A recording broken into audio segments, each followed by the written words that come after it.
My favorite band are back in America for their second leg of their tour, and I'm giving myself 25 days to learn how to 3D model in Nomad Sculpt, design art for a cassette, and design a box to hold it all in while going to work at both of my jobs. Because is it even possible to learn how to 3D model in Nomad Sculpt, to design the other two models and inlay the designs into the cassette, and meet the band and get them to sign everything by the end of the 25 days?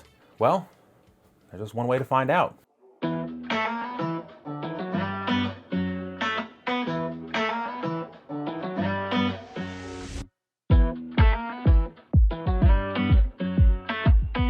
The idea initially came to me when I was first pondering about the pick and how I should display it. Conveniently, around the same time, there was a video that came across my feed from Chris Borge. In it, he takes the same basic idea of recording tracks from the original Minecraft soundtrack and created a custom cassette with 3D printed art on it. Only, I wanted to take advantage of the fact that it's going to be 3D printed and wanted to give it some dimensionality. Blind Guardian has always had dragon imagery in their song lyrics, album art, and other promotional materials, as well as they're just a huge part of fantasy in general. Naturally, we just had to have a dragon adorning the top of our box. I knew I wanted to finally learn how to sculpt in a 3D program, and there was always one that just stood out to me, and that was Nomad Sculpt. Mostly due to the fact that I had an iPad already, it also just seemed like a beginner-friendly program. So to begin our journey, let's go ahead and tackle the scariest thing first. And just with any new skill, where do we start learning? YouTube, of course. When looking around, I found a bunch of fantastic beginner tutorials from Dave Reed, and he walks you through the process of creating your first 3D model, which is this little chicken thing. Anyways, he's pretty adorable. With that said, I knew the absolute minimum, and I just went ahead and jumped right into Nomad Sculpt. I took these balls, started squashing and stretching them until they are about the right size I was looking for. I used this to block out the shape of the dragon. My next question was, okay, I have all these independent shapes, but how do I pull them together all into one big shape? Back to YouTube. For some context, how I learned Nomad Sculpt these past 25 days was I would fill my mind with YouTube tutorials and try to either 1, absorb them passively while working on computers, or 2, time permitting, try and then apply them. In doing this, I learned about remeshing to combine the shapes by selecting all the shapes together and hitting remesh. Additionally, I learned about alphas, texturing, and the tube tool. What's the tube tool, you may ask? Well, essentially, you could take the tube tool and create a tool following the path that you trace on your iPad. And as you can imagine, this would be way easier than selecting a bunch of balls and putting them in the right spot. Well, we've already made it this far, so there's not really any turning back now. Before we continue, I want to give you some quick backstory. This project is based on the greatest song ever, and it's called And Then There Was Silence. Released by Blind Guardian in 2003, the song is about the Iliad and the fall of Troy. Cassandra just being like, Troy's gonna ban! And everyone being like, nah, you're stupid. Ever since I heard this song, it immediately shot to my #1 rank, and Blind Guardian became my most favorite band of all time. I mean, you know, it's not often that a song makes you want to pick up a book and read. You haven't read a book since the 3rd grade. So I continued on, creating the head, the horns, the texture for the body. Another point where hindsight hit me square in the jaw is, what the hell is this one wing supposed to be doing? And really the answer is just look cool. But as we'll learn shortly, this specific wing ended up being the bane of my existence. I literally have the rest of today because tomorrow we leave like immediately. But, you know, that's Future Mark's problem. Who cares about that guy? Here, I actually did use the tube tool to create the wing. I connected them with a flattened box to give the correct wing webbed parts of the wing, to make it look correct. I promise I know what I'm talking about. And there you go. That's our basic wing. We can then copy that shape into the main project, duplicate it, and then use the same basic shape for both wings once I mirror it. After it's mirrored and put in its spot, I just texture the hell out of everything. And really, that's kind of it for modeling the dragon. It was surprisingly easier than I thought it would be. So let's go ahead and run our first test print and end the first week. But first, I need to tell you a little bit about the people who made the end product possible. And that's our new friends over at PCBWay. PCBWay had reached out while I was working on this video and offered to provide parts for the finished product. Not only do they offer advanced 3D printing services from resin and metal 3D printing, they also offer CNC services as well as PCB creation services. And for this project, they were able to build all the parts and get it shipped to us in less than 2 weeks. So if you have a project that needs some special parts made or custom materials, check out PCBWay. We'll have a link down in the description below.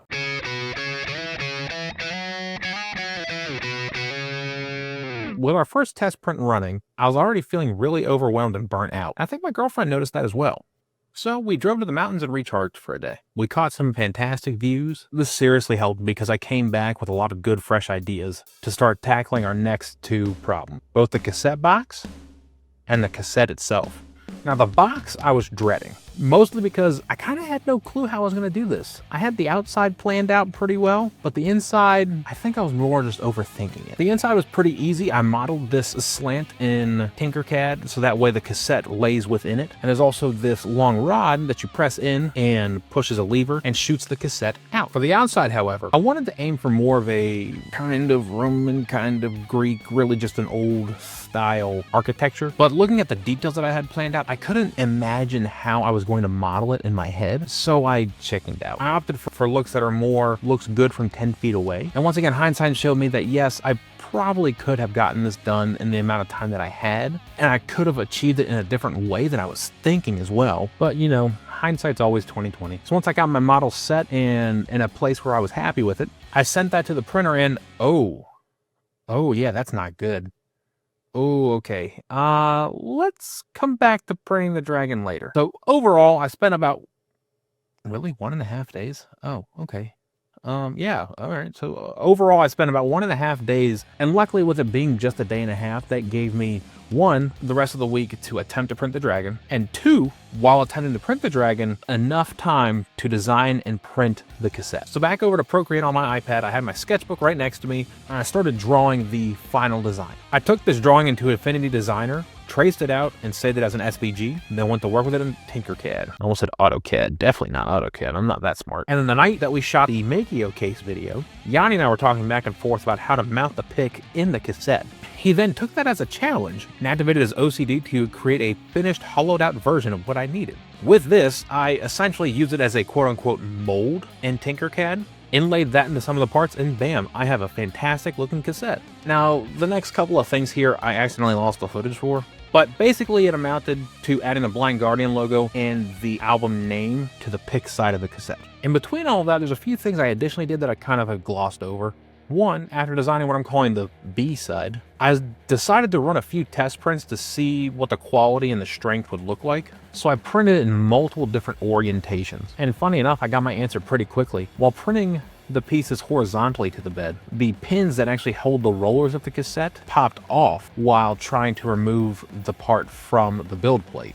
And so that obviously leaves me with one real answer, and that's the vertical print. The quality is nice and even, and all the parts are printed in a strength orientation. And so while all those test pieces were printing, I also went ahead and recorded my vinyl copy of A Night at the Opera.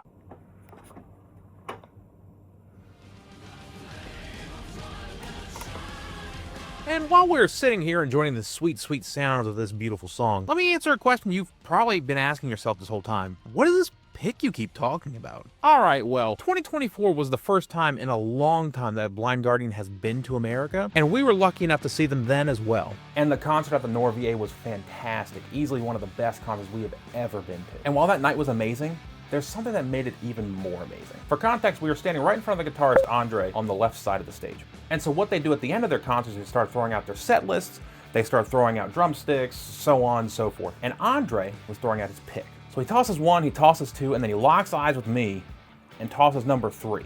And I am just standing here in amazement. I can't even think. And the pick comes, lands on my chest, and then before I can even think about what just happened, I watch it fall to the ground. If you've never been in a dark concert venue before, that's basically a black void.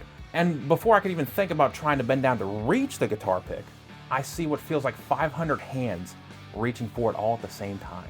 And sadly at that point, I knew it was gone.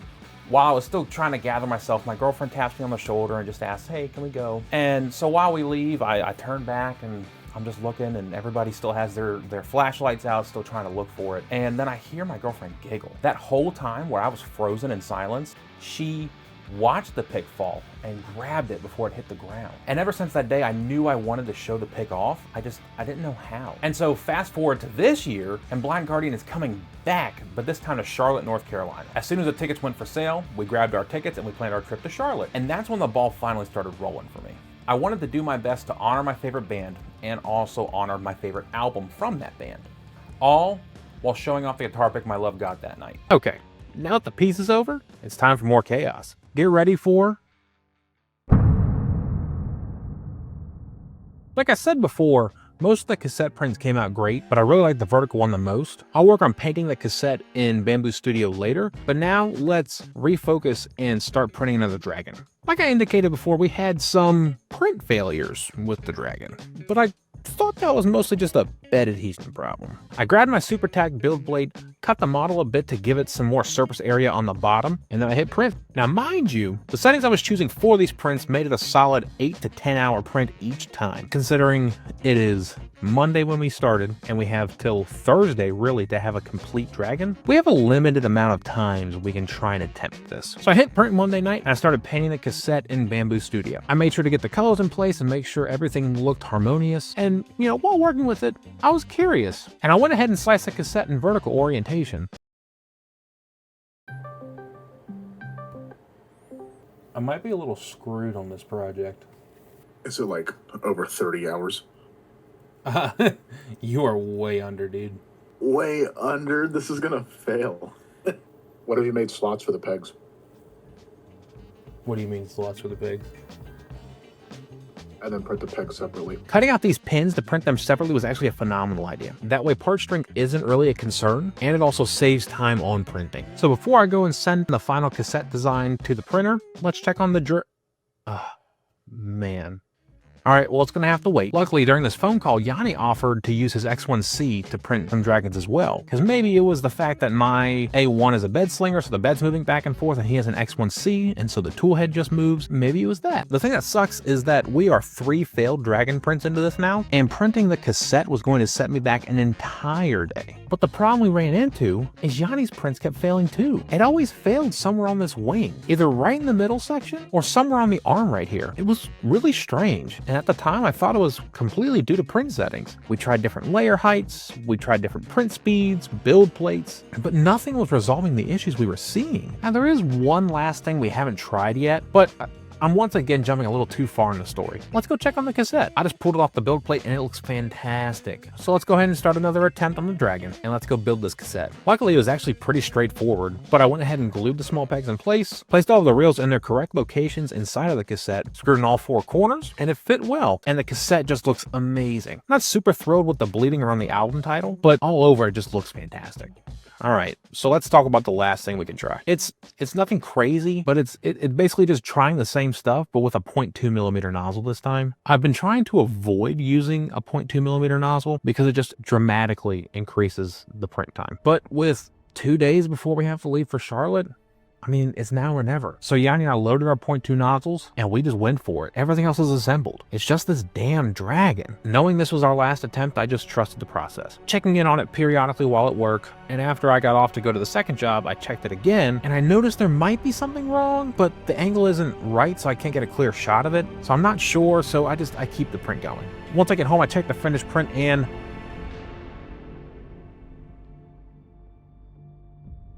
now, mind you, our printers are very capable printers, so I'm really just not sure what exactly is happening. All the settings should have worked, all the filament was bone dry, got new nozzles and installed them just in case, and I have to admit I was really thinking like it was over. But I just had to remind myself, there's only one piece of the package, and there's still the cassette, which is really the main star. So I took this mostly okay Dragon and we packed for Charlotte. Now, while we were packing for Charlotte and we were in Charlotte, Yanni took the liberty to try the print 2 more times. And of course, while we were in Charlotte, he got 2 perfect prints, because of course that's how it's going to happen. Regardless of that, Charlotte was fantastic. We had a wonderful time walking around the city and seeing new places, plus the view from our hotel was insane. I do have to go ahead and apologize for something though. I didn't record nearly as much as I should have until the concert started. I'm not used to this YouTube stuff, and plus, I mean, it was also a vacation, so sorry for enjoying my vacation. So regardless of that, here approaches the night of the concert. And to be completely honest with you, I didn't have any plan of how I was going to get them to sign this cassette. I know. How have you gotten this far without a plan? And honestly, my best plan that I thought of was I was just going to hold the cassette up in the middle of the concert and see if they noticed. Yeah. Well, I did try to make something a little more official happen, but I DM'd the Blind Guardian account on Instagram. Didn't hear back. Understandably so. I'm not saying anything bad about that. Even though I had 0 plan, you won't believe how this happened. We weren't 100% sold on getting merch this time, and we figured we would just get it on the way out, whatever. So we took our time. We both, used the restroom to get ready for the concert, and When my girlfriend came back from the restroom, she was like, go get merch. And while I was staying in line, I see someone running up from the backstage, and it's the drummer, Frederick, and he's holding some papers in his hands. And it was freshly signed set lists that the gentleman at the merch booth can give out randomly. And needless to say, I was having yet another moment where I was just frozen with shock. I didn't know what to do. And he stopped and he said hi for a second. He was like, I feel bad because he's definitely about to turn away.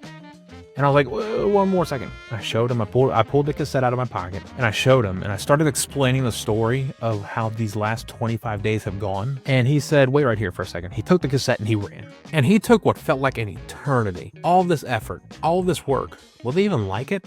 This thought kept going through my head of, man, they just must be trash talking it right now. What if he just doesn't come back with it? And that's the thing, self-doubt, it can convince you of the worst things. And I just needed to remind myself that I was wrong. Luckily, it didn't take too long to get some reassurance because he ran back out with it and was telling me about how everybody loved it and how they were so interested that it was 3D printed and they thought it was so cool. I showed him a picture of the Dragon because, you know, I'm not like, I thought about bringing the Dragon in, but like, I'm pretty sure I can get a cassette past security. I feel like if he sees a Dragon, he's gonna be like, what's that? So I showed him the picture. He's like, okay. I remember he said this explicitly. He said, okay, now that's art. And I'm like, oh, that's the microphone. Oops. I was like, oh, my heart, my soul. Man, and I just couldn't believe it. Even with all the doubts that I was having, even with the silly thing I had in my head of they were just gonna throw it away. Like, it was for nothing, obviously. I looked down and I just kept looking at the cassette and I was like, man, I am holding on to something priceless. It felt like I was trying to hide gold from the crowd of people. I just kept looking at it, refusing to believe it just happened that I actually got this cassette signed. Even though we didn't 100% complete the mission, I still say this is a win. I mean, there's nothing else to do but enjoy the concert.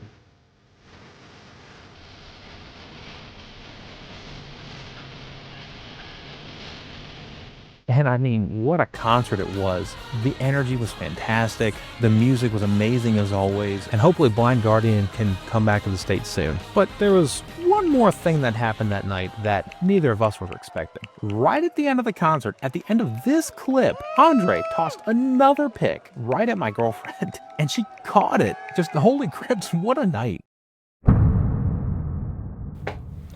Okay, so clearly it's been a while since the concert. There were two things that delayed the releasing of this video. The first one is the case video about the Makio case right behind me. That one was originally supposed to come out while I was in the middle of working on this challenge in November, but working on the challenge and editing a video on top of the whole 2 jobs thing made that a little hard. And number two, while working on the last video, 25 3D prints that you should print, PCBWay reached out and asked if they could help on a project. We thought there was no better project we were currently working on than this cassette case video.